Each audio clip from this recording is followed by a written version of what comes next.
Hey guys, tonight we slip quietly into the misty shadows of a time before antibiotics, before penicillin, before anyone even understood what a bacteria was, let alone how to stop it. You're walking through a clay brick city under a salmon-colored sky, past goat markets and ziggurats, past people in linen skirts arguing over grain. You smell burnt resin, hot dates, and something vaguely unpleasant you can't quite place. Welcome to Babylon. Welcome to the ancient world's first awkward conversation about sexual health. You probably won't survive this one if you expect subtlety. Babylonian medicine wasn't known for its gentle bedside manner. So, before you get comfortable, take a moment to like the video and subscribe, but only if you genuinely enjoy what I do here. And go ahead and post your location and local time. I love knowing who's out there, and what kind of moonlight you're lying under. Now, dim the lights, maybe turn on a fan for that soft background hum, and let's ease into tonight's journey together. You're standing outside one of the first recorded bathhouses, listening to water splash and gossip swirl. A man is muttering to the priest-physician, yes, that's one job title, about something uncomfortable in the lower regions. He speaks in euphemism. The priest nods, solemn. Then he pulls out a tablet made of clay and begins listing ingredients. Turns out, the oldest medical texts we have, the Diagnostic Handbook of Babylon, for instance, describes symptoms we now recognize as sexually transmitted infections. Painful urination. Sores. Lesions. They didn't have the term STI. Of course. They called it a curse. Or a punishment. Or just an affliction of Ishtar, which is probably the ancient Mesopotamian equivalent of don't ask, don't tell. Historians still argue whether these records describe bacterial infections like gonorrhea or just bad hygiene. But some descriptions, like a persistent flow from the man's member, accompanied by burning sensations, sound suspiciously familiar. So what did they do about it? You follow the afflicted man to a small temple annex. A room with incense burners, jars of oil, and something that looks very much like a porcupine's spine. Treatment might include prayer, ritual washing in the river, and anointing the affected parts with animal fat, beer, or what's optimistically labeled healing ash. Sometimes they'd recite incantations while drawing protective symbols on your skin. At this point, you're halfway between a pharmacy and a magical escape room. And if none of that worked, they might prescribe sitting naked in a smoke hut while burning sulfur-rich plants to fumigate your body. Think sauna. But if the steam was angry, one man, according to a recovered tablet, was told to press clay mixed with fish bile to the source of pain. Romantic. Honestly, fish bile might be the original. Take 2 of these and call me in the morning. Now here's a fun fringe detail. Some Babylonian remedies included the blood of a white dog. The text isn't clear on how the blood was applied. Internally?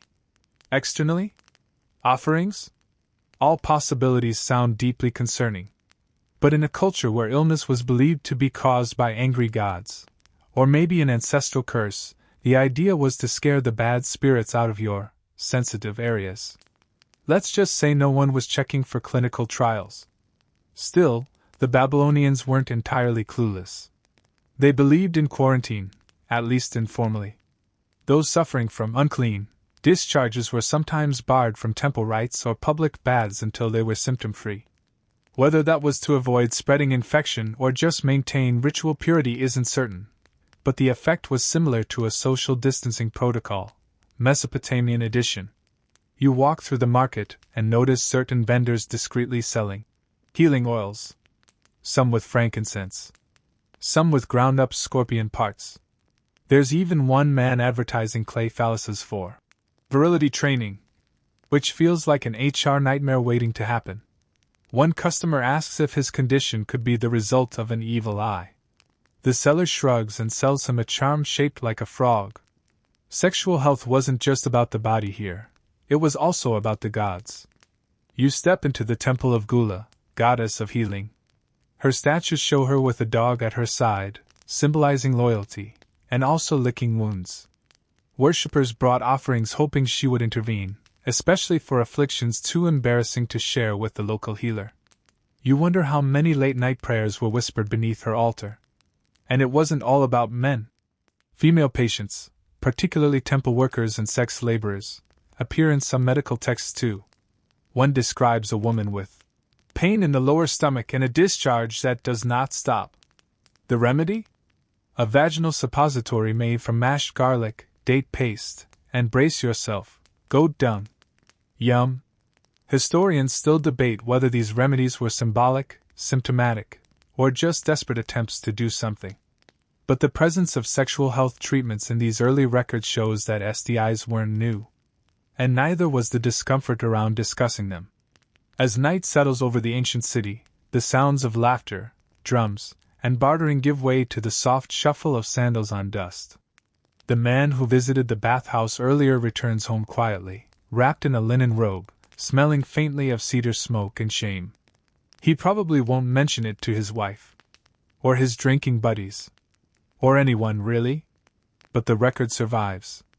Because in Babylon, sexual health was already a whisper in the dark. A problem everyone had but no one wanted to name. Sound familiar? And as you drift beneath a painted ceiling of stars and faded deities, you realize something important.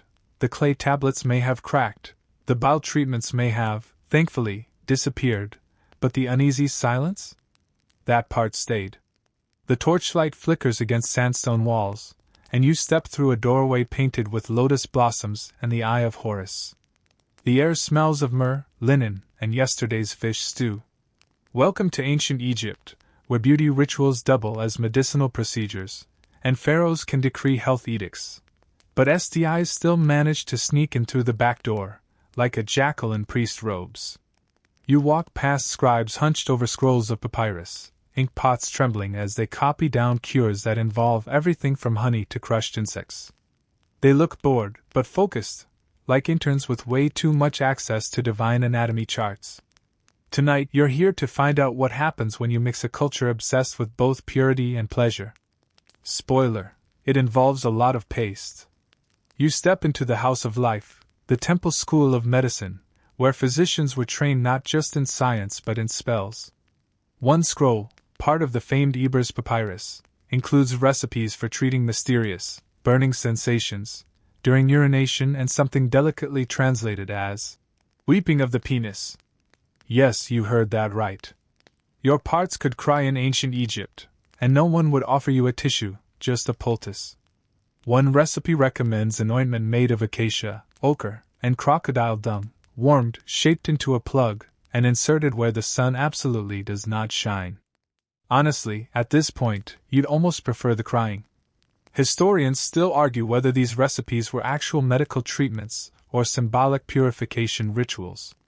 But considering how frequently the word discharge appears, it's safe to say the ancients were trying something, even if it mostly made the patient smell like a swamp accident. Egyptians believed that disease was a blend of spiritual imbalance and physical consequence. If your nether regions were on fire, it might mean you offended a god, or forgot to leave enough bread at the last offering. Either way, the fix usually involved both a poultice and a prayer. You wander through the women's quarters now, less documented, but no less affected. While there's more papyrus space devoted to fertility than STIs, you do find treatments for unpleasant emissions from the womb. The prescription? Garlic, honey, and sometimes an inhaled steam of boiled herbs, like fenugreek or juniper. Basically, an ancient spa day with deeply suspicious aromatherapy. One particularly strange entry advises placing roasted ostrich fat on the belly of the woman who burns inside. If that's not poetic, or horrifying enough, another cure recommends soaking a linen bandage in sour beer and applying it to the place where shame grows. You imagine the woman involved blinking slowly and questioning every life choice that brought her to this moment. Here's a quirky little detail to tuck under your pillow. Archaeologists have found what they believe to be early condoms. Linen sheaths, sometimes oiled, sometimes dyed. Were they used to prevent infection? Pregnancy? Or just as ancient lingerie? Scholars disagree, but it does suggest that even 3,000 years ago, someone looked at the situation and said, "Maybe we should put something between us and this mess." The Egyptians had gods for everything, including love, lust, fertility, and healing. Batet, Sekhmet, Hathor, they all had overlapping duties. If something was wrong in your most private parts, you'd probably start with Hathor, goddess of love and joy. Offer her incense. Maybe a song. And if that didn't work, you might escalate to Sekhmet, who was less about flirting and more about divine plague management. Think of her as the CDC with a lioness head. You slip into a side room of a temple, where a healer is preparing a ritual for a man who fears he has been cursed by a jealous lover. He describes tingling, swelling, and something he refuses to name out loud. The healer listens, nods gravely, and draws a protective circle in the sand. Then he grinds together black cumin, dates, and red ochre while murmuring a hymn. He places the paste in a tiny jar, marks it with an ink, and sends the man home. Will it work? Hard to say. But at least it beats crocodile poop. One open scholarly debate asks how seriously Egyptians took these treatments versus how much was just ritual theater. Did people believe the healing came from the ingredients, or from the fact that it was prescribed by someone in a leopard skin cloak with a deep voice and access to a sacred ibis? Hard to separate science from stagecraft when the pharmacy has hieroglyphs. You pass a marketplace now, where someone's shouting about the benefits of powdered amber as an aphrodisiac and general genital fix-all. Next to him, another vendor insists on the healing powers of dried lizard tails soaked in goat milk. You keep walking. Quickly. And all the while, the Nile glides silently past the city, carrying lotus petals, fragments of old spells, and maybe a few secrets no one ever wrote down. The sun god Ra watches from above, unbothered. Probably because Ra doesn't have to worry about rashes. You pause near a wall painting showing lovers in a garden, wine, laughter, music, and you wonder how many of them suffered quietly afterward, hoping no one would notice their limp or their extra temple visits. But the truth is, even in this land of beauty and order, sex carried risks. And just like now, people dealt with them through a mix of denial, desperation, and really questionable home remedies. As night drapes the city in velvet blue, and oil lamps begin to flicker in bedroom windows, you realize that the Egyptians knew something we still wrestle with: pleasure and health are tangled vines. You can't pull one without tugging the other. And sometimes, despite all the prayers and potions, the only cure is time, and someone who won't flinch when you whisper the truth. You duck under a sun-bleached portico and step into the warm chaos of a bustling Athenian street. The scent of olive oil, smoke, and someone not using enough deodorant clings to the air. It's classical Greece, baby, where democracy is new, togas are in, and no one really understands germs, but everyone's got an opinion about itchy parts. You shuffle past philosophers debating virtue while scratching themselves discreetly. A potter argues with a courtesan about whether fig leaves are medicinal or just suggestive. You overhear someone whisper, "Don't go near Antidoros. He's got the burning." No one needs to ask what that means. You make your way toward the Asclepion, a healing temple dedicated to Asclepios, god of medicine. It's less hospital, more spa retreat meets spiritual clinic. You lie on a stone slab while a priest murmurs prayers and releases a couple of sacred snakes into the chamber. You're supposed to dream a cure, and in the morning, they interpret it. Which, honestly, might be more helpful than some modern web forums. Still, it wasn't all faith healing. The Greeks kept detailed records of symptoms, and some of them are painfully familiar. In the works of Hippocrates, yep, that Hippocrates, there are descriptions of genital ulcers, painful urination, and discharges not brought on by desire. That last one's doing a lot of work. One entry describes the flowing disease, with yellow-green pus and swelling, especially in men who had visited houses of laughter too often. You know what that means. STIs weren't just common, they were expected. Especially in a culture where many men had wives and frequent encounters with courtesans, male youths, or both. Historians still argue whether the Greeks viewed STIs as moral failings or just occupational hazards. There's little judgment in the texts, just concern about the discomfort. Honestly, it's all very. Take 2 figs and walk it off. You wander through an agora stall selling pharmaca, medicinal herbs, though the line between cure and poison is alarmingly thin. One seller offers you boiled silphium, a now extinct plant used as a contraceptive and general sexual health fix-all. It supposedly smelled like leeks and worked like magic. Some claim it even prevented disease. Others think it just made people too garlicky to flirt. Here's a deliciously weird tidbit. One old recipe for treating an infected lower part involves mixing wine, ash, honey, and bull bile. You're instructed to heat it in a clay vessel, recite a hymn to Apollo, and pour it gently onto the area. It's hard to say whether the burning sensation afterward was part of the cure, or just punishment for trusting an amateur poet-physician. You make your way to a gymnasium where young men train, oil their bodies, and gossip.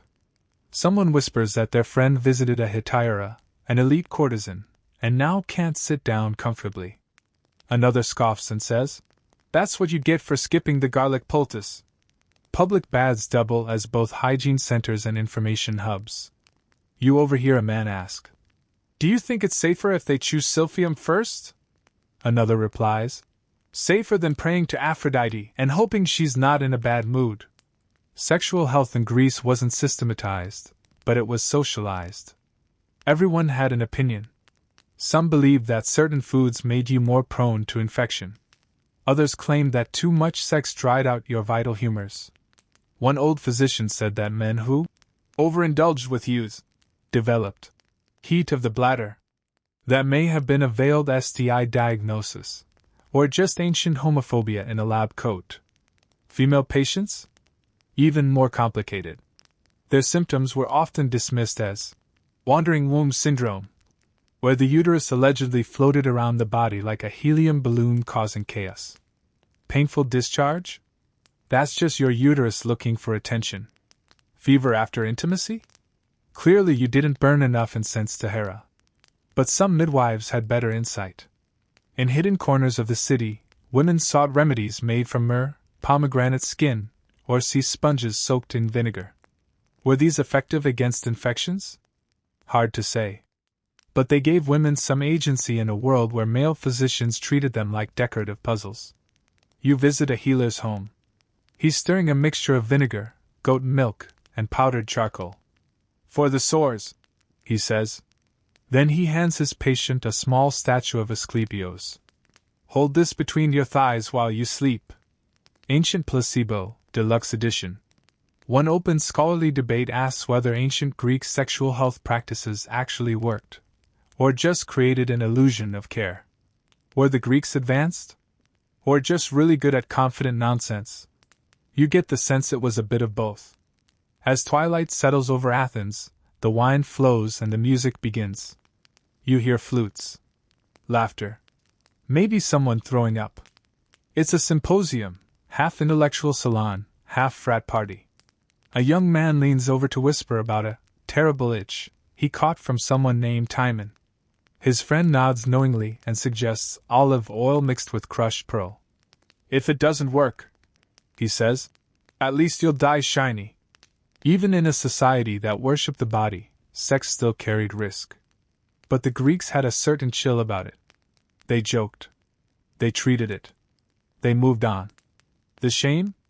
That came later, carried on Roman sandals and eventually dressed up in papal robes. But for now, you recline beneath a fresco of Eros, wings spread, eyes mischievous, and realize something timeless. People have always fumbled their way through desire and consequence. And they've always believed that this time, the garlic will work. The steam rises in waves, curling around columns and disappearing into the high, vaulted ceilings of a Roman therme. You're in the belly of a Roman bathhouse now, where senators and slaves alike soak, scrub, and occasionally whisper about that one guy who came in last week with a suspicious rash. The floor's wet, the air thick with perfumed oil and ambition. And somewhere, between the cold plunge and the massage room, someone's desperately hoping no one notices the redness creeping up their thigh. This is Rome at its most indulgent, and its most infected. You make your way past men being scraped down with strigils, curved tools for removing sweat and dirt, and settle onto a warm marble bench. A young man sits beside you, awkwardly adjusting his tunic. He murmurs that he went to the Lupaner, a brothel near the Forum, and now something feels off. His friend leans in and says, "Try fish brine and prayer." You blink. He's serious. Roman society was incredibly open about sex. They wrote it on walls, painted it on pots, and joked about it at dinner. But when it came to sexually transmitted infections, things got oddly quiet.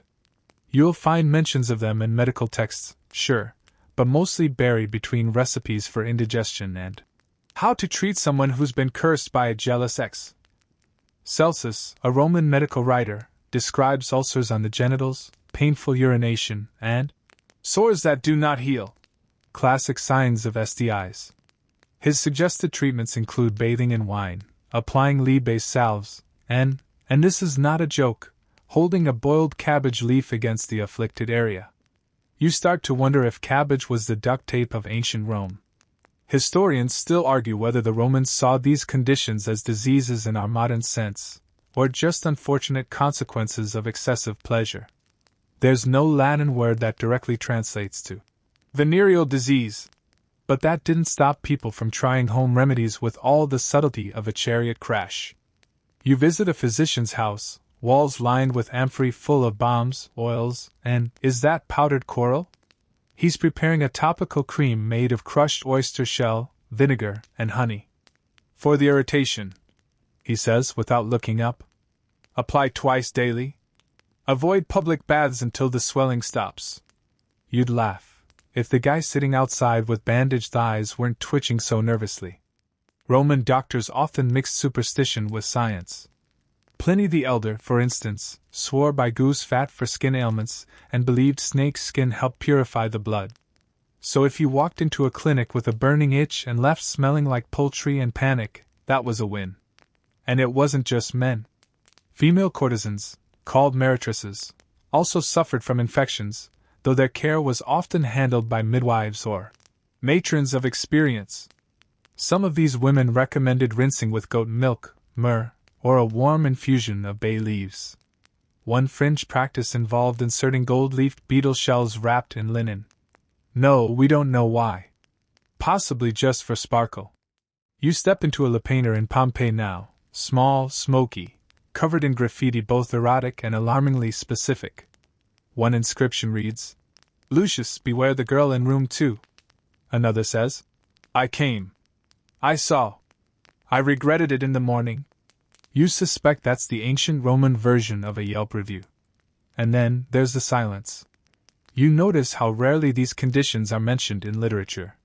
Roman authors talked endlessly about sex, love, betrayal, but disease? Not so much. Maybe it was considered too base, too personal. Or maybe they knew, even then, that if you gave it a name, it became harder to ignore. One open scholarly debate explores whether some prominent Romans, like Julius Caesar, famously dubbed every woman's man and every man's woman, suffered from what we now call chronic STIs. The records are quiet, the rumors loud, and the treatments? Brutal. Mercury salves, cauterization with hot irons, and forced celibacy prescribed by extremely optimistic physicians. You exit the bathhouse now and wander through a marketplace. You spot a stall offering jars of imported Gallic silver balm, which turns out to be lard mixed with crushed pearls and anise. Another vendor swears by Iberian root powder for all ailments below the belt. You notice a line forming behind him. The man at the front won't make eye contact with anyone. Romans believed cleanliness was next to godliness, but their understanding of contagion was more philosophical than microbial. If your symptoms persisted, you might blame bad air, divine wrath, or that one night you fell asleep next to the temple of Venus without making an offering. Science was trying, but the gods still had better PR. You now step into a private villa, where a young nobleman lies on a marble couch, groaning. A servant brings in a physician. He examines the man's groin, nods, and says, "You've been struck by Cupid's revenge." Everyone laughs. Except the patient. And yet, beneath all the jokes, all the potions and pearl creams, the pain was real. The secrecy, too. Even in a culture that painted erotic mosaics on dining room floors, There were things people didn't want to talk about. Things that stung not just the body, but the pride. As night falls over the 7 hills, the city slows. Torches flicker. Lovers slip quietly through alleyways. Somewhere, someone wraps themselves in a wool blanket and prays to Apollo for healing. They don't tell anyone what's wrong. Just that they feel cursed.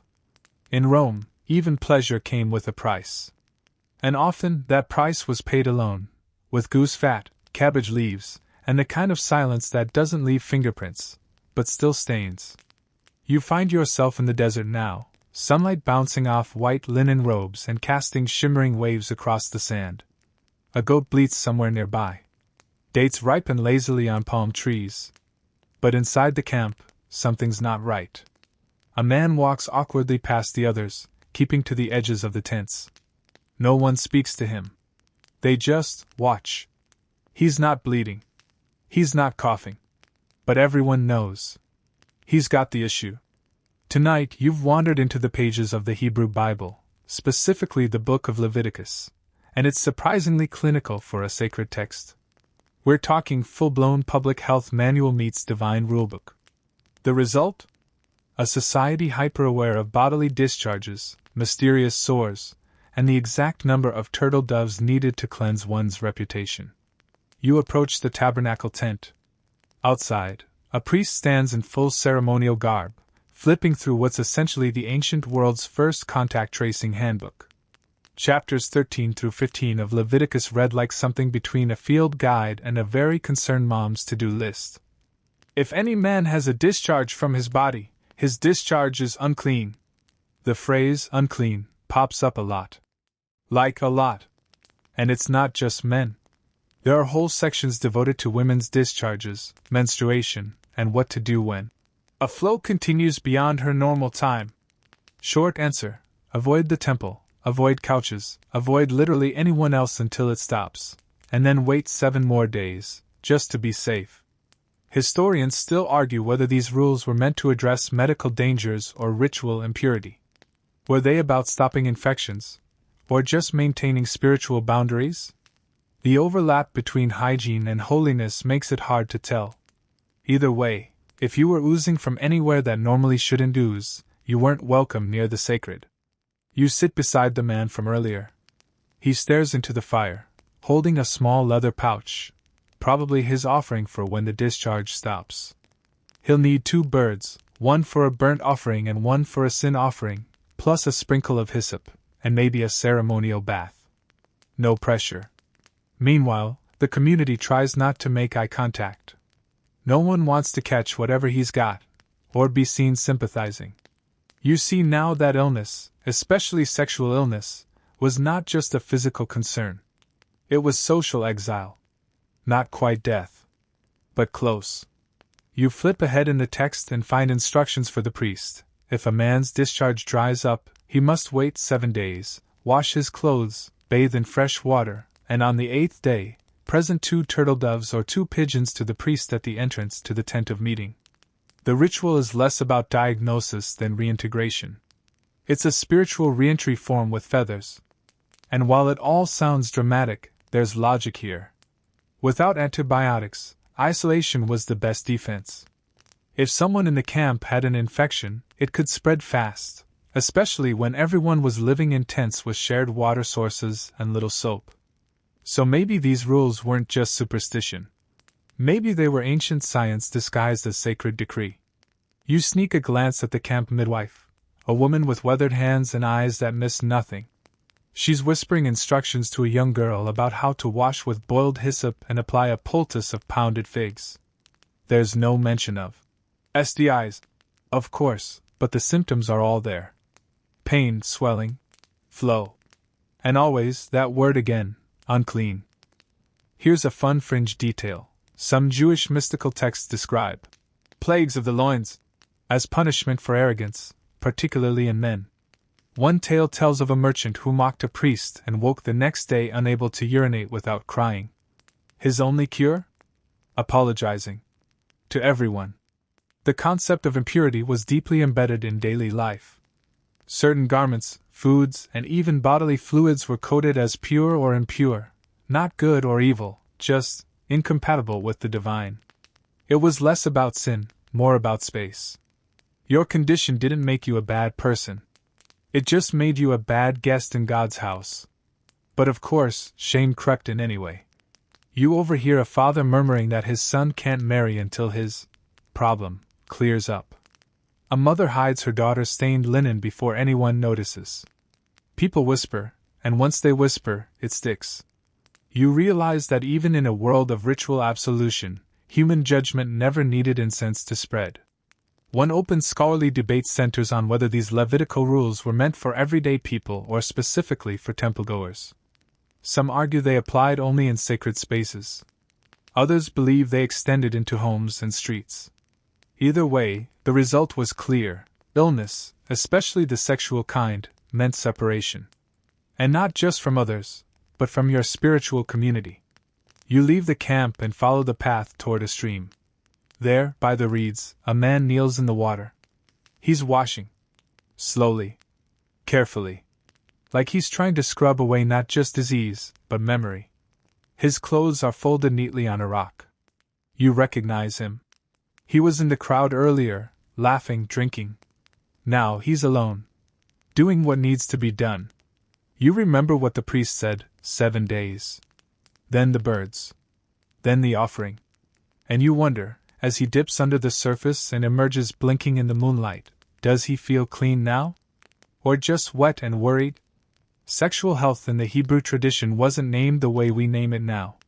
There were no bacteria, no infections, no antibiotics. But there was a sense of consequence. Of balance disrupted. And above all, of the need to return, to the people, to the sacred, to yourself. As the stars wheel overhead and the desert cools, the camp settles into uneasy sleep. Somewhere, a man lies on the edge of his bedroll, hoping he'll be welcome again soon. And maybe he will be. After the bath. After the birds. After the long silence between symptoms and forgiveness. You follow the scent of sandalwood and cardamom into a garden blooming with lotuses, the air warm and heavy with incense. Ancient India stretches out before you, layered in gold and tangled philosophies. Here, medicine hums beneath the surface of poetry. You pass a courtyard where a physician chants softly over a bowl of crushed turmeric, and further ahead, a scroll unrolls itself in your mind, the Charaka Samhita, one of the oldest medical texts in the world. Tonight you're diving headfirst into Ayurveda. And yes, that includes sexual health, though around here, they call it Vajrakarana, the science of virility and intimate wellness. It's less burning shame, and more how to keep your loins aligned with the stars. But don't worry. There are still uncomfortable rashes and weird ointments. Because some things are universal. You slip into a small clinic, stone floors, low lanterns, walls lined with palm leaf manuscripts. A young man sits nervously while the Vaidya, Ayurvedic physician, asks gentle, probing questions. Is there pain when you urinate? Any swelling? What color is your discharge? You glance away politely. This feels familiar. Awkward symptoms, whispered complaints, vague metaphors involving fire and dampness. Ayurveda doesn't talk about STIs in the modern sense, but it does mention yoni rogas and shukra dashas, disorders of the genitals and reproductive system. Some cause ulcers, others cause strange smells or itching. There are separate sections for men and women, and though the language is poetic, the symptoms are suspiciously familiar. One mainstream fact: Indian physicians identified symptoms of what we now believe to be gonorrhea and possibly syphilis centuries before the West got around to it. One description details a discharge that burns and does not stop, with redness and pain, especially after union. You don't need a PhD to decode that. The treatment? A blend of herbs, oils, dietary changes, and, of course, ritual purification. You're handed a thick paste made from neem, gooseberry, sandalwood, and ghee. Apply nightly, the physician says. Then, almost as an afterthought, also avoid spicy foods and excessive talking. Tough call, honestly. Historians still argue whether these texts were medically diagnostic or symbolic. Did they view disease as an actual infection, or an imbalance in the dashas, Vata, Pitta, and Kapha? Truth is probably both. Your ailment wasn't just in your body, it was in your entire self. Physical, emotional, spiritual. The cure had to cover all three. You wander through a temple where Vajrakarana rituals are underway. This is the science of virility enhancement, but also immunity. Ashwagandha, shatavari, and saffron are prepared in hot milk, stirred while mantras are recited. One priest swears this concoction strengthens the seed and protects against diseases of the loins. You nod appreciatively, not entirely sure whether you're drinking a health tonic or a flirty milkshake. Here's a fringe tidbit for your dreams tonight. One Ayurvedic remedy involved inserting medicated oil via a thin reed into the urethra. It was said to soothe internal heat. The reed was sometimes made of bamboo. Yes, really? Ancient India, where even your infections were treated with elegance and low-grade panic. Women had their own protocols. Vaginal disorders were often treated with warm herbal washes, fumigation with incense, yes, that kind of fumigation, or suppositories made of ghee and powdered pearl. Some physicians recommended prayers to the goddess Parvati, combined with a day of fasting and reciting protective verses. Whether it healed the ailment, or simply distracted you long enough to recover naturally, unclear. You sit beneath a fig tree now, listening to a teacher read from the Sushruta Samhita. He speaks of ulcers, wounds that drip pus like honey, and of surgeries performed with sharpened reeds and heated iron. This isn't just about balancing energies. It's about serious medical intervention, painful, experimental, and occasionally successful. One patient comes in complaining of an obstruction in the channel of desire. The diagnosis: inflammation from unclean relations. The cure: oil massage, bloodletting, and boiled water steeped with crushed lotus root. He grimaces, but agrees. No one wants to be the guy whose channel of desire is jammed. One open scholarly debate asks whether the people of ancient India viewed sexual disease with shame or with pragmatic detachment. The text suggests the latter. Sex was seen as a natural part of life, and disorders of sex were just another kind of bodily imbalance, fixable, manageable, not taboo. But oral tradition and societal expectations? That's where shame crept in. You make your way to a wealthy merchant's home, where the family priest is performing a shanti, a calming ritual, because the merchant's new bride is ill with the red fever. Rumors swirl that her previous husband died mysteriously, and that the illness has followed her. People lower their voices when she walks by. It's not medicine that isolates her.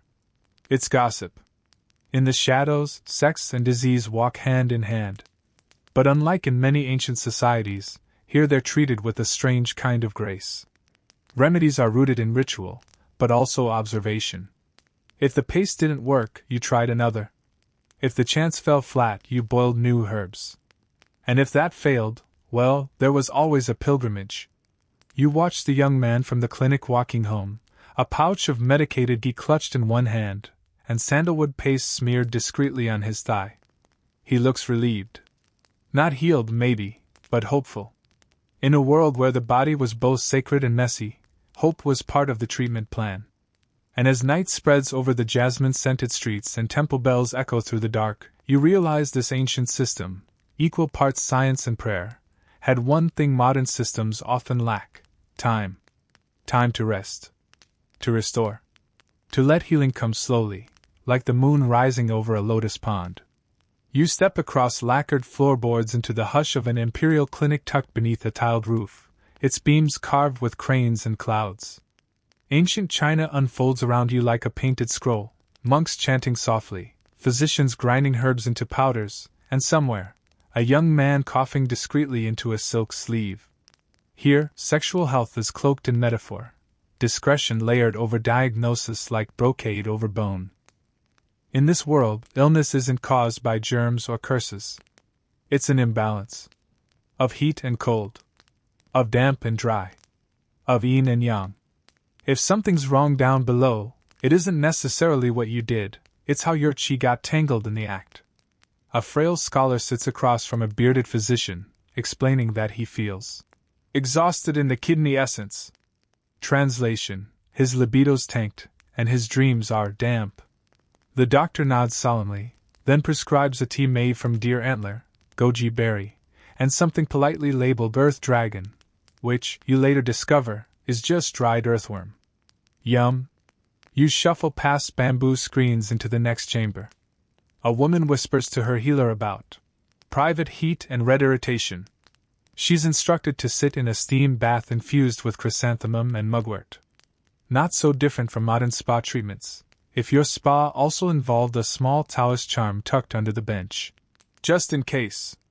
Mainstream historical records do mention disorders that match what we now call STIs: discharges, ulcers, pain during urination, and lesions described as boils of the jade stalk. The jade stalk, by the way, is not a vegetable. It's a very poetic euphemism. And while sex was discussed with restraint, the medical texts, especially those from the Huangdi Neijing, Yellow Emperor's Inner Classic, don't shy away from treating its consequences. The causes? Often described as overindulgence, reckless union, or intemperance with inferior partners. There's always that one subtle jab baked into the diagnosis. Historians still argue whether ancient Chinese physicians understood contagion as we know it today. There's no direct concept of infection, but there is the idea that certain ailments can invade the body like wind. So, not quite germ theory, but breezy adjacent. Treatments were often multilayered. First, rebalance the body's qi. Then, strengthen the kidneys, which were thought to govern sexual vitality. Then, if necessary, apply topical balms made from snake bile, sulfur, and bear gall. Bear gall. Yep. Good luck getting that through customs. You watch as a young man is laid out on a lacquered examination table. The physician uses acupuncture needles to unblock the fire path. He places tiny needles along the groin, hips, and wrists, murmuring as he works. The patient breathes slowly, eyes closed, face flushed. Is it working? Possibly. Is it terrifying? Absolutely. Here's a fringe practice for your mental scrapbook: moxibustion on the gate of origin. That means lighting dried mugwort on fire and hovering it dangerously close to your nethers to drive out cold evil. You imagine someone pitching this at a modern clinic and being politely escorted out. You wander through a quiet study hall now, where scholars pore over illustrated manuscripts. Diagrams of the human body show meridians, energy lines, and mysterious symbols. One scholar points to a passage about red dew from the jade gate, believed to result from imbalanced yin. He frowns, then whispers that his concubine has this exact condition. You both nod solemnly and back away slowly.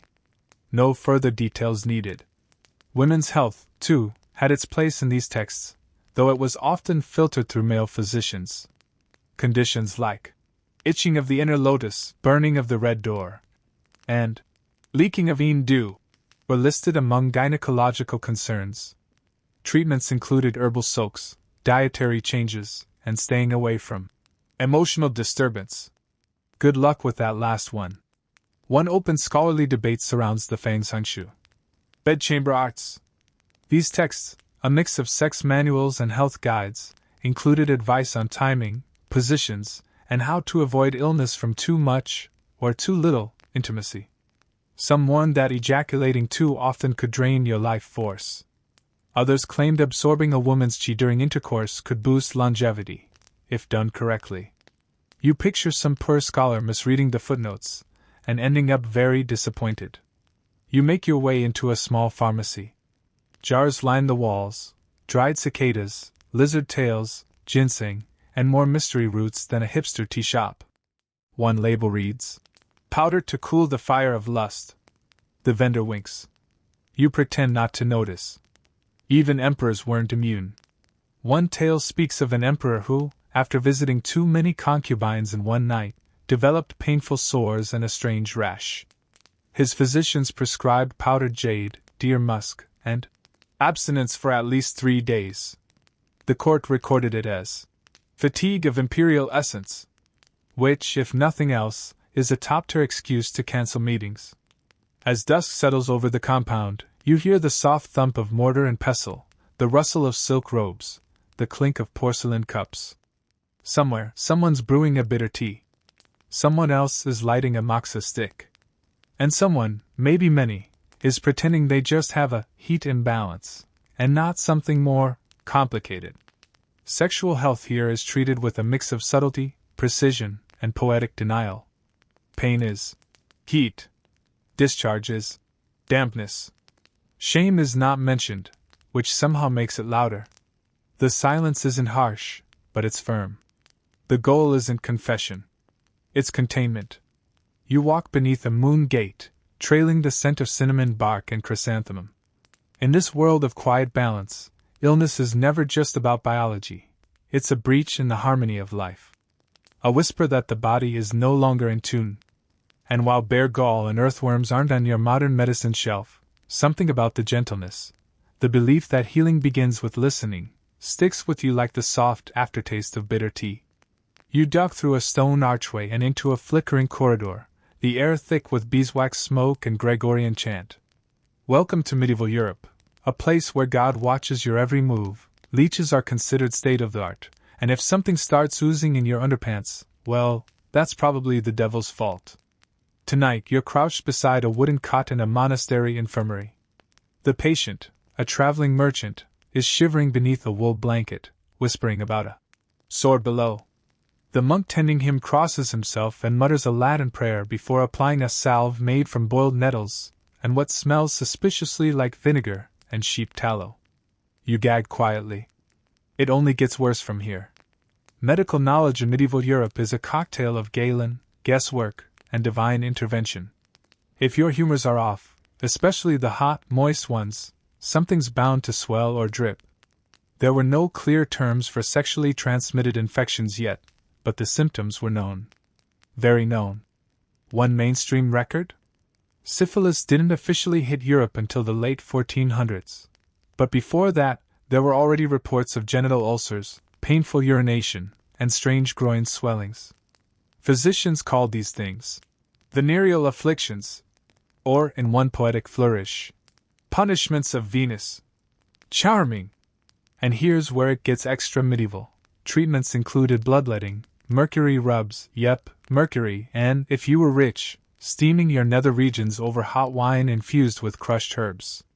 If you were poor, your options were more along the lines of pray harder and don't die yet. You sit through a consultation between a physician and a red-faced noble. The man explains that his condition came on suddenly after a night in a brothel. The physician nods sagely and announces it's a spiritual corruption as much as a physical one. Then he prescribes powdered emeralds mixed with wine. Historians still argue whether this was a legit treatment, or just a very expensive placebo. The Church, as expected, had opinions. Many diseases, especially those affecting the genitals, were considered divine punishment for moral failure. Promiscuity? You've earned your pustules. Adultery? Prepare for groin rot. Celibate monks were not exactly rushing to challenge this narrative. And so shame thrived. People whispered about bad blood, or hidden sin. No one said syphilis or gonorrhea. They said the pox, or the itch, or he's got that look again. Treatments were shrouded in secrecy, handed over quietly with mumbled prayers. One fringe remedy found in a 12th century English herbal advised tying a live pigeon to the infected groin, the theory being that it would absorb the illness. The pigeon, understandably, was not consulted. But not all was superstition. Salerno, Italy became a medical hub, and some texts there included surprisingly practical advice, urine analysis, hygiene instructions, and even recommendations for limiting intimate contact during outbreaks. Still, no one could explain why certain men developed weeping ulcers while others walked away symptom-free. So the fallback explanation remained God's wrath. You slip into a woman's chamber next. She lies curled on a straw mattress, a healer applying a poultice of garlic and vinegar between whispered prayers. The woman had recently lost a husband, then took in a boarder to make ends meet. Now she can barely sit. The healer doesn't ask about the boarder. She just works. Female patients were often dismissed, labeled as hysterical, or afflicted by wandering wombs. But in back rooms and midwife circles, more nuanced care happened. Fumigation with herbs like rosemary and sage, honey-infused tampons, even abstinence rituals involving chants to Saint Dymphna, patron saint of mental and, curiously, sexual suffering.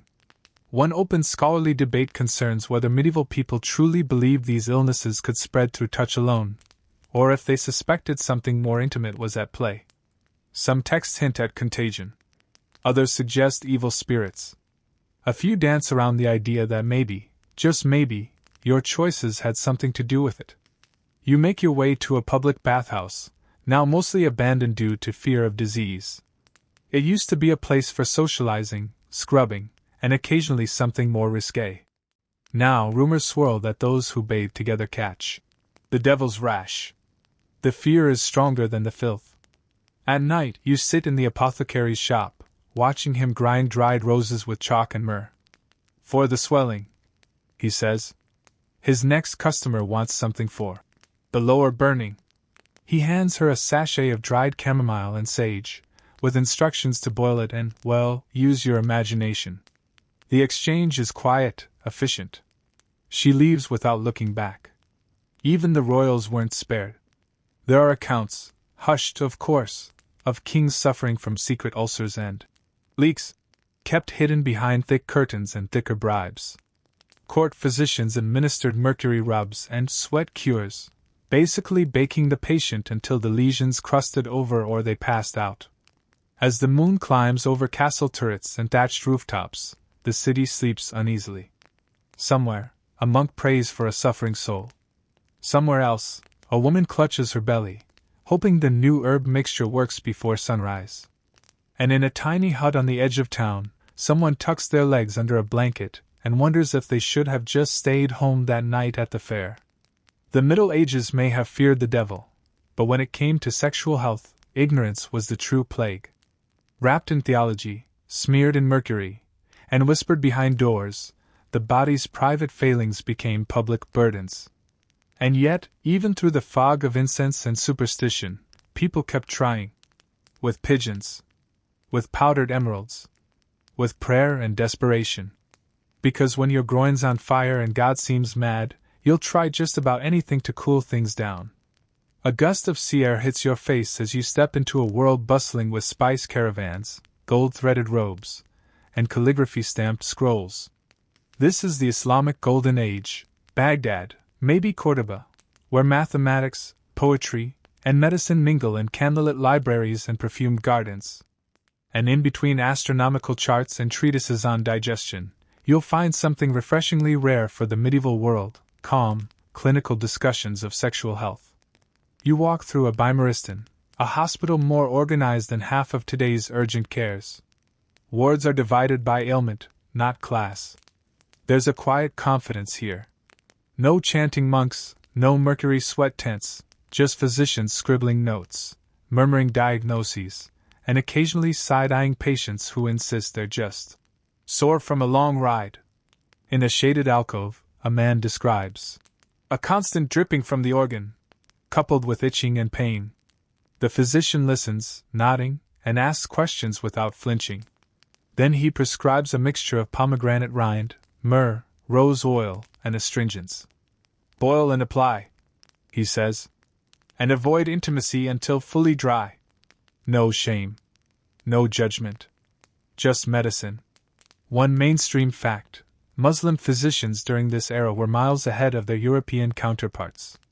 Scholars like Avicenna, Ibn Sina, and Al-Razi wrote extensive medical encyclopedias, the Canon of Medicine, Kitab al-Hawi, which included entire chapters on genital health, sexual function, and diseases of intimacy.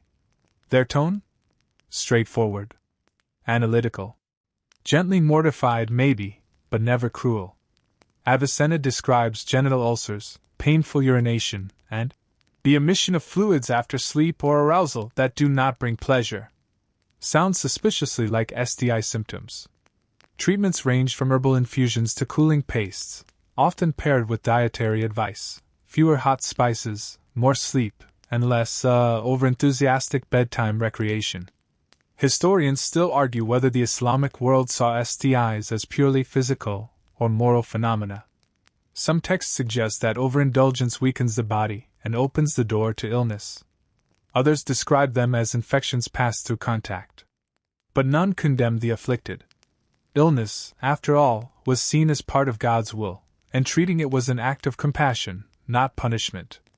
You stroll through the marketplace where apothecaries advertise remedies for male fatigue, ointments for the burning gait, and pearls of modesty, a poetic nickname for early barrier methods. That's right, some physicians recommended linen sheaths soaked in herbal oils, both as contraception and as a defense against infection.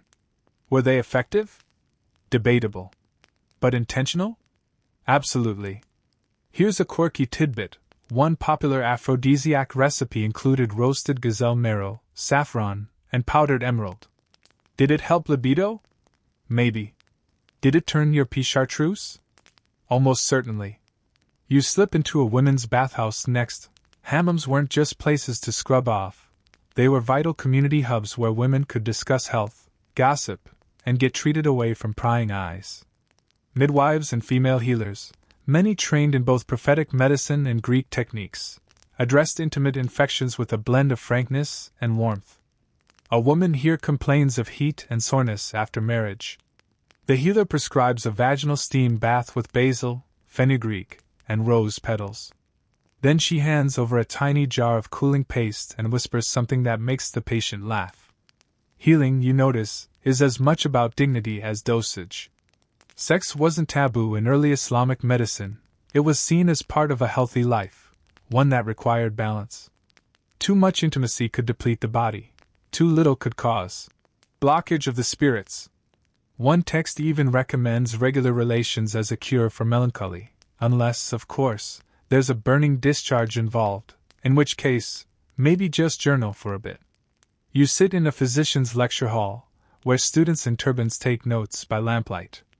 The teacher reads from a case study, a man who developed pustules after sleeping with multiple partners in quick succession. The class murmurs. The professor clears his throat and says, "He was warned." Then he moves on to the next case, where a woman suffers from recurring warm flow. Again, no mockery. Just curiosity. One open scholarly debate centers on the role of prophetic medicine, treatments derived from sayings attributed to the Prophet Muhammad. Black seed oil, honey, cupping therapy, and hygiene rituals are all recommended. But the integration with Greek and Persian medical systems created a hybrid approach, where divine wisdom met practical observation. It wasn't about choosing faith or science. It was both, braided together like a rope soaked in eucalyptus. You now shadow a young man limping toward a clinic. He confesses to the physician that he visited a traveling courtesan. The next morning, there was heat, pain, and an unwelcome dampness. The physician sighs, prescribes a cooling salve made from fig bark and aloe, and instructs him to return in 3 days. And next time, he says, bring her a gift, not just your worries. And what of the courtesans? They, too, received treatment, discreetly, but regularly. Some even had arrangements with specific clinics, where they received herbal washes, checkups, and yes, advice on how to spot unwell clients. Health wasn't just an individual concern, it was a community duty. As the sun sets over tiled domes and prayer calls echo across the city, you sit in a garden filled with jasmine. A woman reclines beside a fountain, sipping herbal tea. Her eyes are tired but not afraid. She's been treated. She's healing. No one called her dirty. No one exiled her. She was seen and cared for. In this time and place, sexual health was woven into the broader tapestry of wellness. Not hidden. Not punished. Just treated. Respectfully. Even beautifully. And as the stars emerge over Baghdad, you think maybe, just maybe, someone, somewhere, finally got it right. You hear the creak of leather, the jingle of spurs, and the faint scent of damp wool and horse sweat as you enter the world of Renaissance Europe. Everything here is gilded, perfumed, and possibly festering. Behind lace collars and velvet cloaks, behind lutes and limericks, something nasty is brewing, and it's not just the wine. You're in 1495 Naples, Italy, and syphilis has just arrived at the worst possible dinner party. Soldiers returning from the French invasion brought it back like a grotesque party favor, and within weeks, it's spreading across Europe faster than you can say. Does that sore look weird to you? You walk past a painter dabbing feverishly at a canvas, nudes and angels and mythic scenes, while scratching at a rash under his sleeve. He's not alone. By the early 1500s, what was once whispered as the itch has become a full-blown plague, known across Europe as the Great Pox. Yes, as opposed to smallpox. The branding department really phoned that one in. Mainstream fact: syphilis exploded through Europe at an alarming rate. It started with sores, then ulcers, then, if untreated, bone pain, madness, and death. Cities panicked. Prostitutes were blamed, then soldiers, then foreigners, then, eventually, God. Because if you can't blame each other, blame the divine. You pass through a crowded apothecary, jars lining the walls, mercury paste, sassafras root, vinegar of roses. A doctor in a rough collar leans over a man whose legs are bandaged in oozing linen. Apply this 3 times daily, he says, handing over a mercury-laced balm. And avoid strenuous activity or thinking too deeply. You note that last part is probably just standard Renaissance advice. Here's your fringe highlight. One popular treatment for syphilis involved locking patients in sweat boxes, basically wooden saunas where they were dosed with mercury vapor. If the rash didn't clear, they upped the mercury. If you died, well, at least you died historically accurate. Mercury treatments were widely accepted, despite horrifying side effects: hair loss, tooth decay, tremors, and oh yes, insanity. But for centuries, it was the go-to cure. The logic? Mercury made you sweat and salivate, which was thought to purge the disease. In reality, it mostly purged your ability to walk straight. You trail a physician named Paracelsus, who carries a flask of something bubbling ominously. He was one of the few early skeptics of the mercury craze, experimenting with herbs and alchemy instead. He claimed syphilis was a disease of salt imbalance. Historians still argue whether he was ahead of his time, or just allergic to consensus. And speaking of consensus, Europe couldn't even agree on who started the syphilis parade. The Italians called it the French disease. The French blamed Naples. The Polish blamed the Germans. The Russians blamed everyone and called it the Polish illness. The naming game was basically international hot potato with added lesions. You slip into a brothel now, dimly lit, heavily perfumed, with laughter tinged with anxiety. The women here have a drawer full of ointments, charms, and herbal satchels. They've learned to recognize the early signs: strange sores, tender lymph nodes, the 1,000-yard stare of a customer who's already had the sweat treatment. One woman dabs her thighs with rose vinegar every night. Another chews sassafras root between clients. Whether it works is debatable, but it's better than nothing. And when nothing is what the doctors offer, better than becomes everything.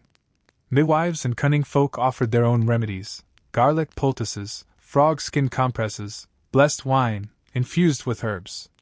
You hear of one healer who buried an infected man's boots under a new moon as part of the cure. He didn't recover, but the boots never bothered anyone again. One open scholarly debate explores whether syphilis really was new to Europe, or if it had been lingering quietly, misdiagnosed as something else. Some argue it came from the Americas with Columbus's crew.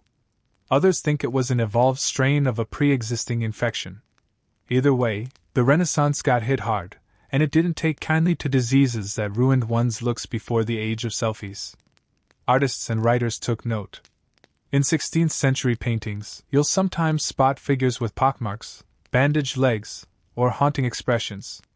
In literature, syphilis becomes shorthand for sin, used to mock enemies or caution lovers. Even Shakespeare couldn't resist. In Measure for Measure, he makes a joke about French velvet, a euphemism for infected flesh. You attend a university lecture where a grim-faced doctor holds up a wax model of genital ulcers. Students murmur. One faints. The doctor says, "This is what awaits the reckless." Then he flips to a slide of a man with no nose. "And this is the advanced stage." You consider fainting, too, just out of solidarity. The disease doesn't discriminate. Nobles suffer, peasants suffer, monks suffer. Rumors fly about popes with hidden sores and kings who wear gloves to hide the damage. You hear about Henry VIII's mysterious ailments and wonder, was it syphilis? Historians still argue. The symptoms fit. The timelines kind of do. But there's no definitive proof, just the quiet itch of speculation. As darkness falls, you join a group of patients sitting in a garden behind the hospital. Their breath clouds in the air. Some are silent. Others joke about whose nose is peeling faster. One man offers sassafras tea from a tin cup. You sip and try not to taste the metallic bitterness underneath. It's calming, but not curative. You look at their faces, some scarred, some pale, some just tired. They've seen the glamour of the Renaissance, the music, the art, the splendor, and now they see the cost. Not in gold, but in flesh. Syphilis was the disease that painted beauty with decay. It whispered through silk bedsheets, slipped between lace collars, and turned seduction into suspicion. And while doctors chased cures through mercury fumes and alchemical dreams, it marched on, silent, shameful, relentless. You rise as the bells toll midnight. Somewhere, a nobleman scratches beneath his doublet. A healer counts her coins and recites a prayer. And you, trailing sassafras and sweat, step back into the street, wondering how long it will take before anyone figures this thing out. Spoiler, longer than you'd think.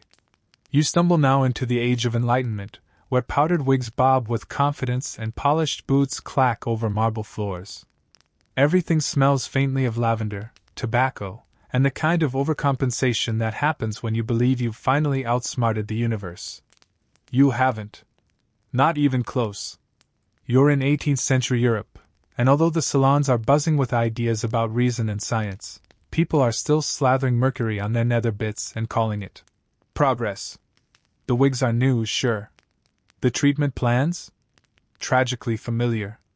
In the glow of candlelit parlors, physicians begin documenting cases of venereal disease, with a passion only matched by their fondness for Latin. One mainstream shift now: sexual infections are finally being categorized. Gonorrhea, syphilis, and chancroid are no longer just the pox, they're distinct conditions. Of course, most doctors still can't tell them apart, but the effort is there. Baby steps. You visit the Royal College of Physicians, where a stern man with ink-stained fingers presents a lecture titled, "On the Morbid Afflictions of Venus." He opens with, "Gentlemen, we are dealing with an invisible assassin." Dramatic? Yes. Incorrect? Not really. Mercury remains the superstar cure, now refined into pills, rubs, vapor baths, and even blue mass, a mercury-based pill later enjoyed by no less than Isaac Newton and Abraham Lincoln. Side effects? Memory loss, tremors, teeth falling out like autumn leaves. But hey, if you weren't drooling and hallucinating, were you even trying to get better? You trail a physician through a London hospital as he inspects patients with the French disease. One man's nose is missing. Another's shin bones bulge unnaturally. A woman sobs quietly, ashamed of the sores between her legs. The doctor nods, scribbles, and prescribes, you guessed it, mercury. You start to wonder if mercury had a better agent than most 18th century authors. One fringe attempt at cure? Electroshock therapy. A few especially daring doctors tried passing electric currents through affected limbs or, more alarmingly, the groin. Results were inconclusive. Patients were horrified. And yet the experiments continued. You duck into a Parisian boudoir now, where a courtesan sips wine while a discreet physician dabs a cooling lotion onto a rash hidden by silk. She hums a tune. She's been through this before. In fact, many sex workers of this era had more practical knowledge about sexual health than the men who paid to see them. They kept their own herbs, their own syringes, and their own coded language. If you hear a woman say she's Dancing with Venus. She doesn't mean she's in love. Historians still argue whether the Enlightenment era truly improved sexual medicine, or just added layers of bureaucracy and powdered dignity. On the one hand, yes, science was making real strides. Microscope technology was advancing, anatomy textbooks were getting more accurate. But treatment? Still mercury. Still shame.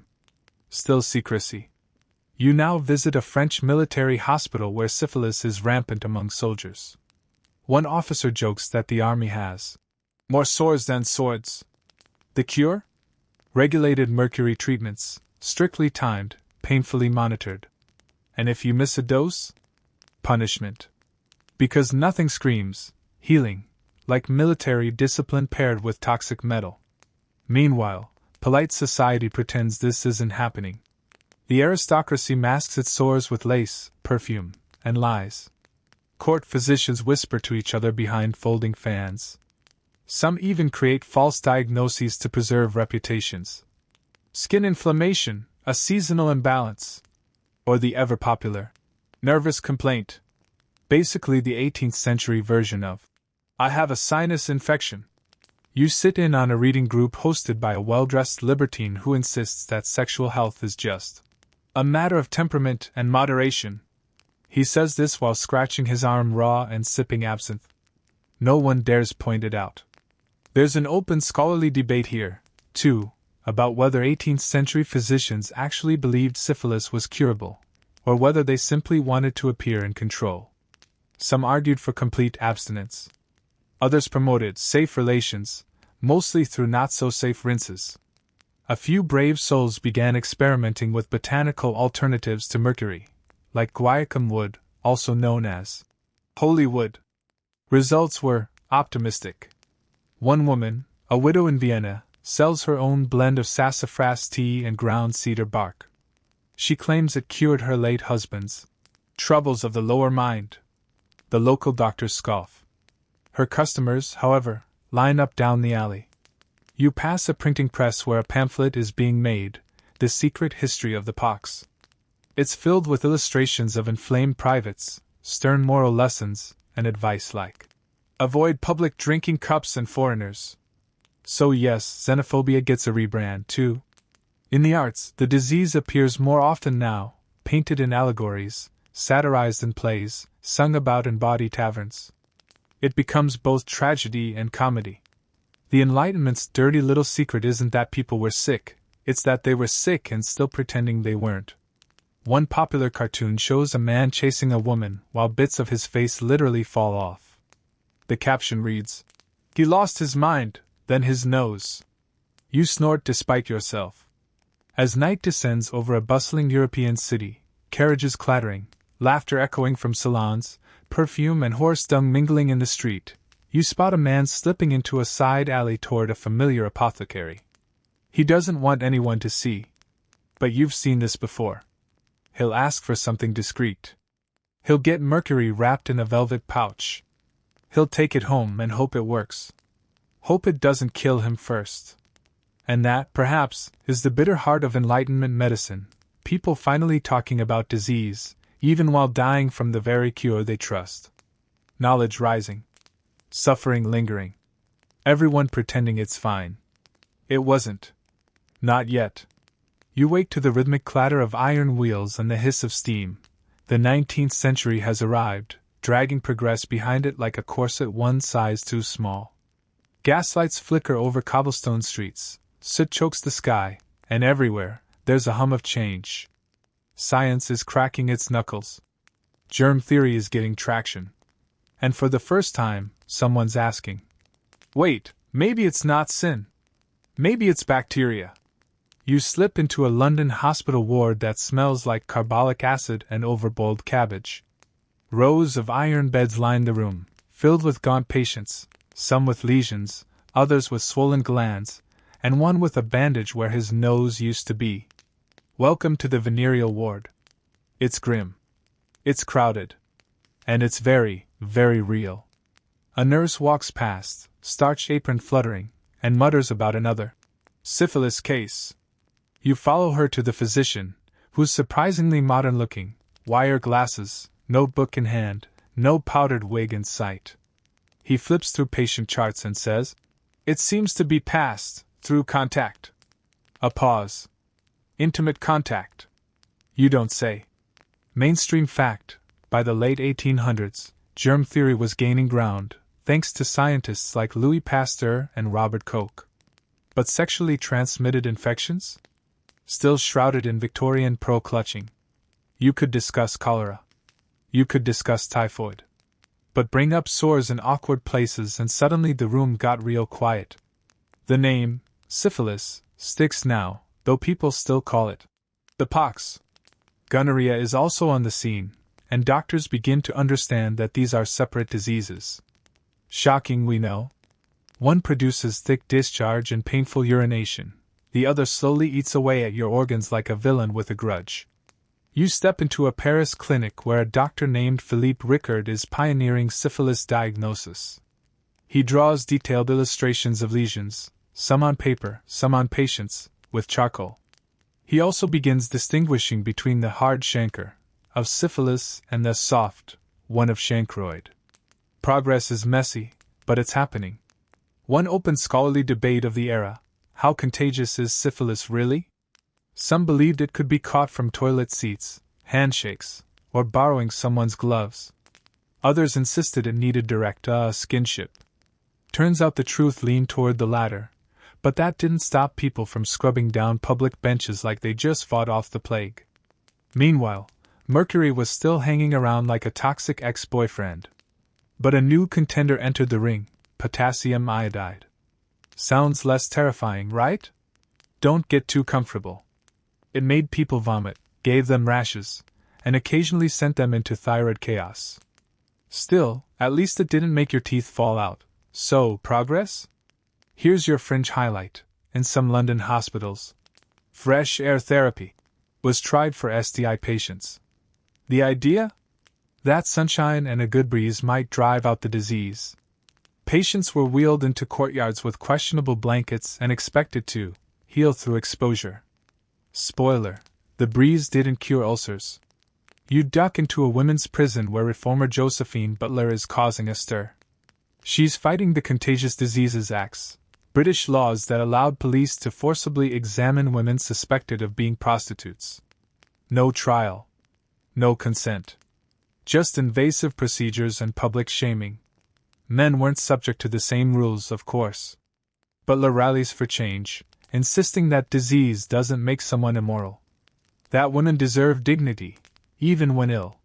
She faces ridicule, hate mail, and the kind of backlash that only comes when you point out society's double standards. But she keeps going. Because someone has to. In the US, things are similar. Victorian values keep sexual health in the shadows. Doctors write about disorders of private nature, with a level of euphemism that could make a thesaurus blush. Quack cures thrive, manly vigor pills, female weakness, tonics, and discreet ads promising to cure secret afflictions by mail. One New York charlatan offers mercury-laced candy. Another swears by arsenic tablets. If the STIs don't get you, the treatments just might. It's not medicine. It's roulette with better branding. Meanwhile, brothels remain hotbeds of both pleasure and infection. Some implement their own systems: weekly checks, herbal rinses, even contracts that fine clients for showing up with suspicious symptoms. You hear of one madam who keeps a jar of blue ointment by the door and requires all her girls to apply it after every client. Whether it helps or just feels minty is still unclear. You overhear a doctor mutter about a new idea brewing in Germany, that Treponema pallidum, a spiral-shaped bacterium, might be the cause of syphilis. He dismisses it as theoretical nonsense. You raise an eyebrow. He's going to feel very awkward in about 20 years. One female patient in a Vienna clinic confesses that her fiancé gave her the rash before the wedding. Her doctor sighs, hands her an iodine tonic, and recommends delaying the ceremony. She nods. She won't. The wedding will happen. The sores will worsen. And history will record neither her name nor her suffering. Art and literature, always a reflection of disease, begin hinting at decay. Poets write of corrupted blood. Painters depict lovers with haunted eyes. The beauty of the 19th century, the silk dresses, the opera houses, the lace fans, is draped over a body quietly rotting. And still, no penicillin. As twilight spreads over soot-covered rooftops and lamplighters begin their evening route, you find yourself in a quiet alley beside a chemist's shop. A man picks up a tin of anti-pox salve. He's young, well-dressed, terrified. He clutches the tin like it's hope in a can. Maybe it is. Or maybe it's just lard and chalk. Sexual health in the 19th century lives in the space between innovation and ignorance. Germs are real. So is shame. Women bear the brunt. Men deflect. Doctors debate.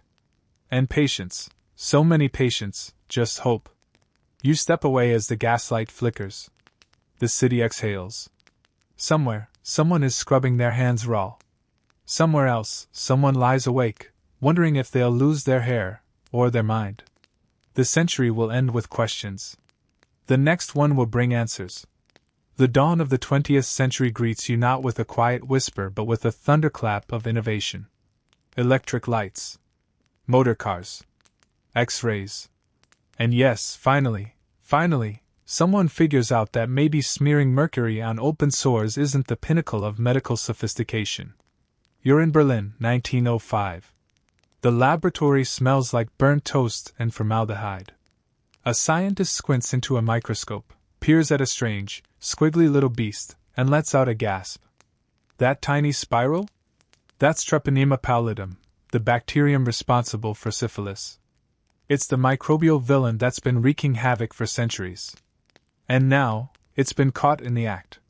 Mainstream fact. This was the year syphilis's true microbial cause was officially identified by Fritz Schouten and Erich Hoffmann. It's a game changer. No more vague guesses. No more leeching humors. This is science with sharp edges. And it gets better. Just a few years later, in 1909, Paul Ehrlich develops salvarsan, also known as Compound 606. The world's first targeted antibacterial drug. It's not perfect. It requires careful preparation and can cause side effects, but compared to mercury? It's a literal miracle.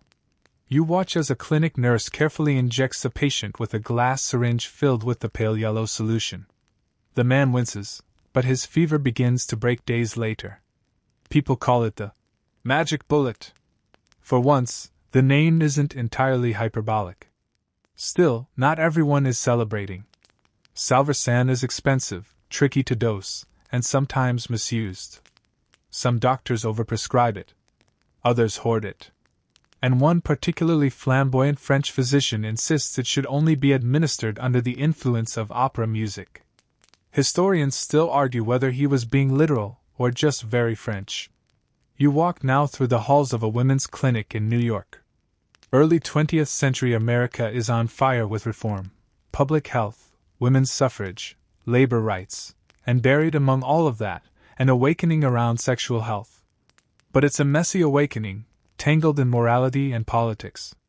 A social worker offers pamphlets on clean living and hygienic marriage. You flip through one. It explains that lust weakens the soul, and advises cold baths, reading the Bible, and eating boiled vegetables to avoid temptation. You wonder how many readers skip the veggies.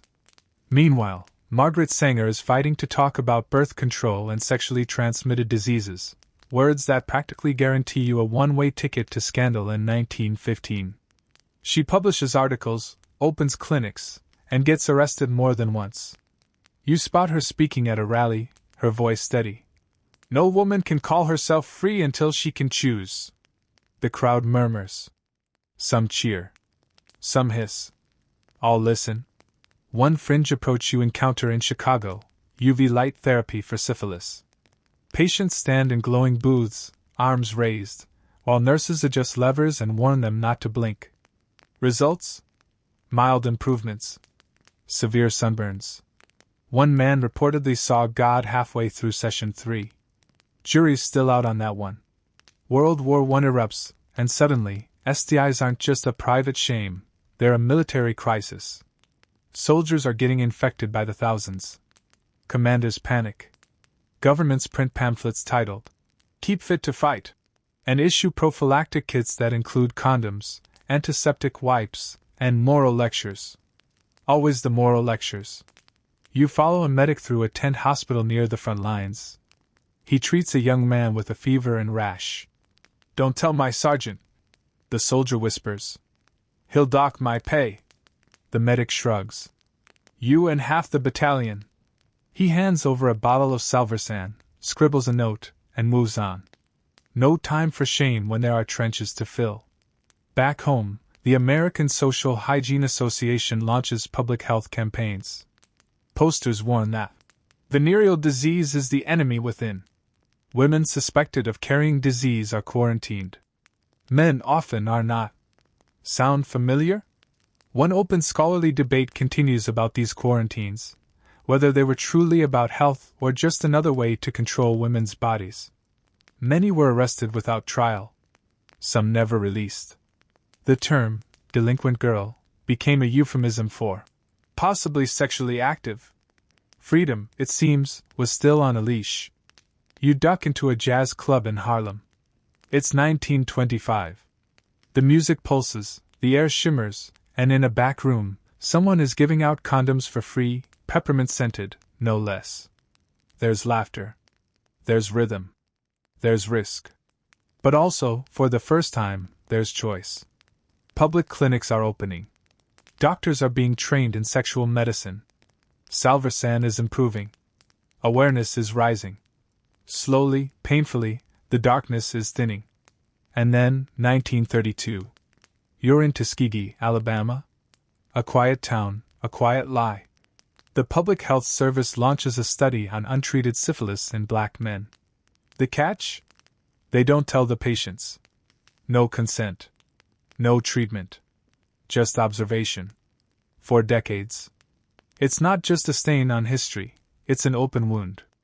Families lied to. Lives lost. Trust shattered. You stand outside the clinic, hearing the silence that comes with betrayal so deep it echoes. Even as medical science improves, human ethics falter. Still, by the 1930s, researchers are on the verge of a new discovery: penicillin. A mold with magic. But that's a story for another night. For now, the 20th century has cracked the door. We've named the bacteria. Found a drug. Questioned the shame. Raised our hands and voices. It isn't perfect. It never is. But if centuries of pigeon poultices and mercury baths taught us anything, it's that progress, even in a petri dish, starts with someone daring to look a little closer. The year is 1943, and something greenish is growing in a dusty lab dish, fuzzy, quiet, and utterly historic. Penicillin, that humble mold discovered by Alexander Fleming back in 1928, has finally been weaponized into the silver bullet humanity has been praying for. And for once, the hype is deserved.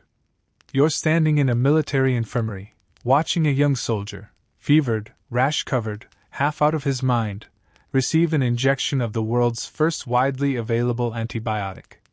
A week later he's walking. Smiling. Alive. If syphilis were a monster, penicillin is the sword through its heart. Mainstream fact: by the mid-1940s, penicillin becomes the go-to treatment for bacterial STIs, especially syphilis and gonorrhea. It works fast, it's cheap to produce, once they figured out how to grow it in vats of corn-steeped liquor, and best of all, no more mercury mouth. The impact is enormous. Mortality drops. Lesions disappear. Fear begins to fade. You can almost hear centuries of collective groaning relief. After all those salves and steams and suspicious pigeon treatments, this is the real deal. But you know what never changes quite so fast? Shame. Even with penicillin, sexual health remains politically loaded. You walk the halls of a public health office in 1950s America, where posters cheerfully declare, VD, easy to catch, easy to cure, yet still feature shifty-eyed cartoon figures lurking in alleys. The disease is no longer a death sentence, but it's still dressed in shadows. Here's a fringe tidbit for you. One mid-century health film shown in schools claimed that even thinking about impure acts could weaken your immune system. The narrator's voice? Calm. Measured. Utterly bonkers. You slide into a clinic in post-war Britain, where the National Health Service is up and running. Sexual health services are now free. There's a line around the block. People blush. Cough. Look at their shoes. But they show up. Because now, getting treated doesn't mean losing your life. Or your savings. Doctors begin to specialize in venereology, the study of sexually transmitted diseases. Clinics become more discreet. Condoms become more available. Penicillin flows like tea in a break room. One nurse jokes. We used to pray for miracles, now we just fill prescriptions. But then a twist. In the 1960s, with the rise of antibiotics, a subtle arrogance creeps in. The war on STIs seems won. One prominent health minister even declares syphilis a historical relic. You wince. Because if history teaches anything, it's that the moment we relax, the microbes regroup. One open scholarly debate still simmers. Did the availability of penicillin contribute to the loosening of sexual mores in the 1960s? Some argue yes, it removed a major fear. Others argue that social revolutions were already brewing, and the drug just tagged along. Either way, sex gets freer. And diseases, of course, follow. You find yourself at Woodstock, ankle-deep in mud and idealism. Love is free, the music is loud, and no one's thinking about syphilis right now. But back in the city, clinics are noticing something troubling. Gonorrhea is developing resistance. Syphilis is making quiet comebacks. Chlamydia, once barely understood, is suddenly everywhere. The sexual revolution crashes into public health like a glittery meteor. On one hand, empowerment, awareness, visibility. On the other, STIs quietly hitching rides on peace signs and vinyl records. And then comes 1981. You're in San Francisco. A doctor reads a puzzling case report. A young man with rare infections, weight loss, and strange sores. Within months, more follow. Pneumocystis pneumonia. Kaposi's sarcoma. By the time the CDC labels it, it's already spreading fast.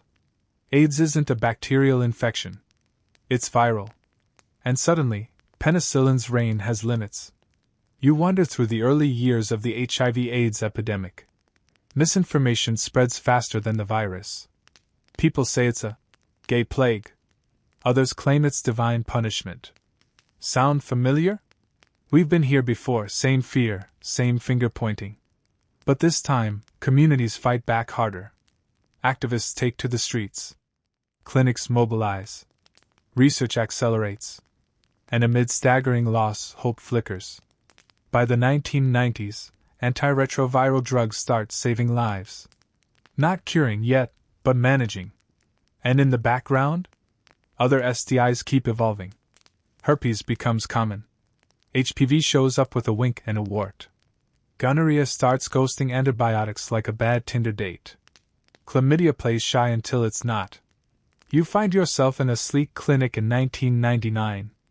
Everything is bright, fast, digital. The nurse smiles.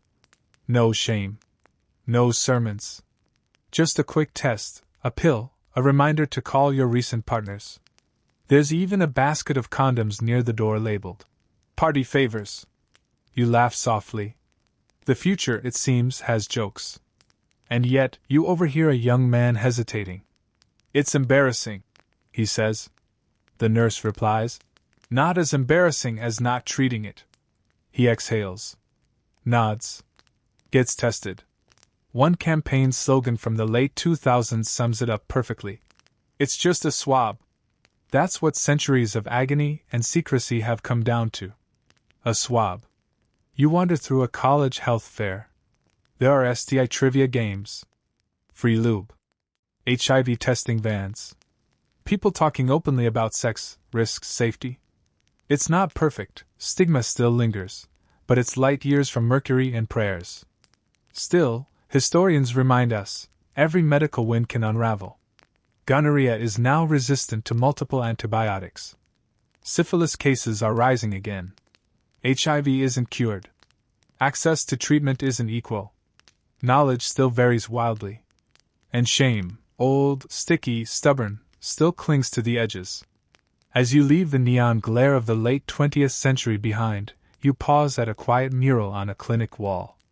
It shows faces from history: the medieval monk with his herbs, the Victorian woman reading a pamphlet, the jazz musician holding penicillin, the activist marching for treatment. And in the center, a hand holding a swab. We've come a long way. But the journey? It's not over. You step into the fluorescent buzz of the early 21st century, where everything is faster: Wi-Fi, global travel, even STI transmission. We swipe, we stream, we schedule. Sex happens via app, and somehow we still forget the oldest truth of all: where people go, microbes follow. You're in a modern city now, any modern city. A subway hums below. Neon signs pulse above. Somewhere between a juice bar and a vape shop is a clinic with frosted glass doors and a discreet rainbow sticker in the corner. Inside, the waiting room is quiet but not nervous. Just efficient. Everyone's scrolling. You overhear the receptionist. 3-minute HIV test, rapid chlamydia results, free condoms by the exit. A young couple nods. The man adjusts his beanie. The woman asks if they test for HPV. Yes. Yes, they do. Mainstream fact: by the 2020s, we can test for nearly every known STI with a urine sample, a cheek swab, or a tiny drop of blood. Rapid diagnostics, lab-confirmed results, even text message alerts for partners. Medicine has never been smarter, swifter, or more sensitive. And yet, STIs are on the rise. Syphilis, thought nearly eradicated, is back. Gonorrhea is now officially super, as in, super resistant to multiple antibiotics. Chlamydia's everywhere, HPV still lingers, and HIV remains a complex global challenge despite incredible progress in treatment and prevention. Historians still argue whether this resurgence reflects riskier behavior, reduced education funding, antibiotic overuse, or just better testing. Probably all of the above. One thing is clear: we haven't outgrown the problem. We've just changed the interface. You sit beside a nurse prepping an HIV prep consult. That's pre-exposure prophylaxis, by the way, a daily pill that dramatically reduces the risk of contracting HIV. It's effective, widely available, and covered by most insurance plans. Magic bullet number 2. But access isn't equal. You visit rural areas where STI testing is only available once a month. LGBTQ+ youth with no safe clinics. Immigrants navigating systems and languages they don't speak.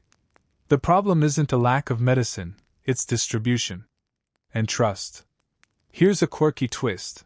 In Tokyo, vending machines now offer STI test kits you can mail anonymously.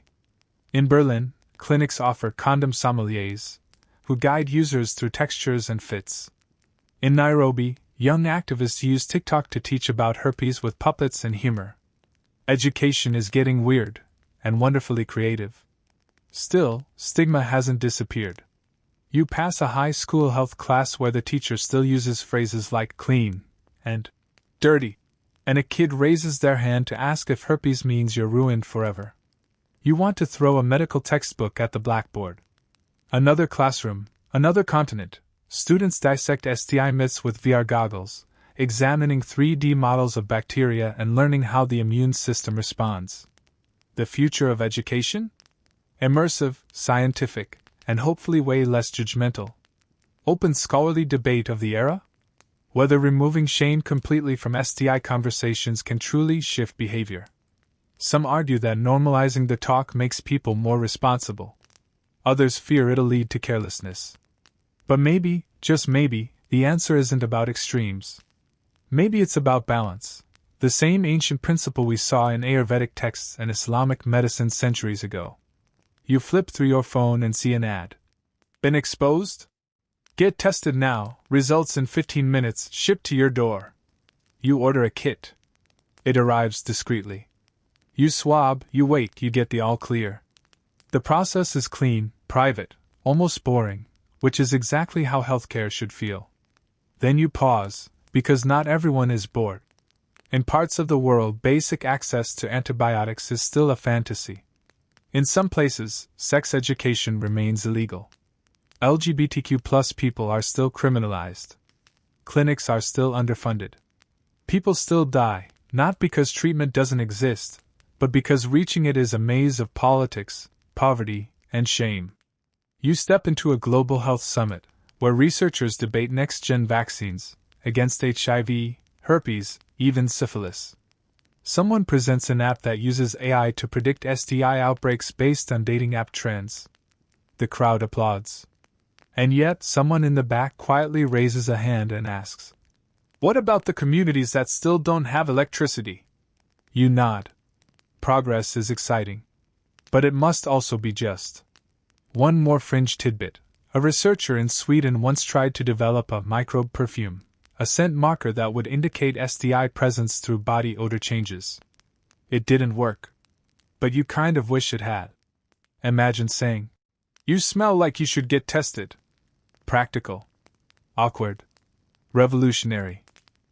You walk past a mirror and see yourself reflected, a modern traveler who's been through Babylon's baths, Egypt's papyrus cures, Greece's symposiums, and Enlightenment sweat boxes. And here you are, in a world of rapid tests, prep, and emojis for safe sex. From honey salves to penicillin to AI diagnostics, humanity has never stopped trying. Sometimes brilliantly. Sometimes disastrously.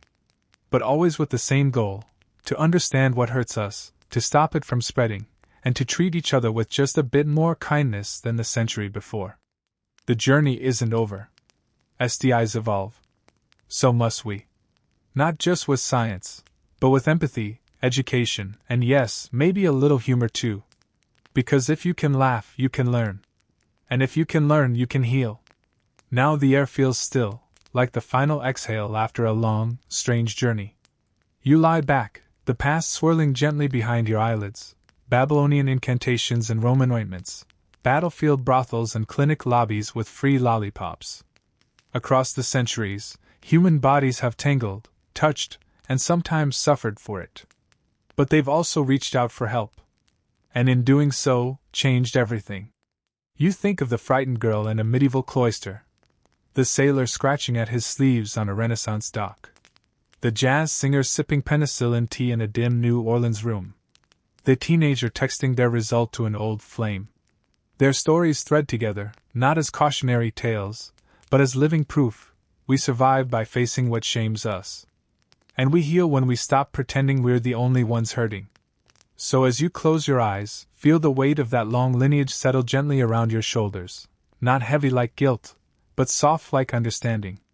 We've come far. We've messed up. But we keep going. Keep learning. Keep loving, with just a little more clarity each time. Let the images blur now, the clinics, the candles, the charts. Let the echoes fade into silence. The science can wait. The history will be here in the morning. For now, just rest. You're safe. You're seen. And you're not alone.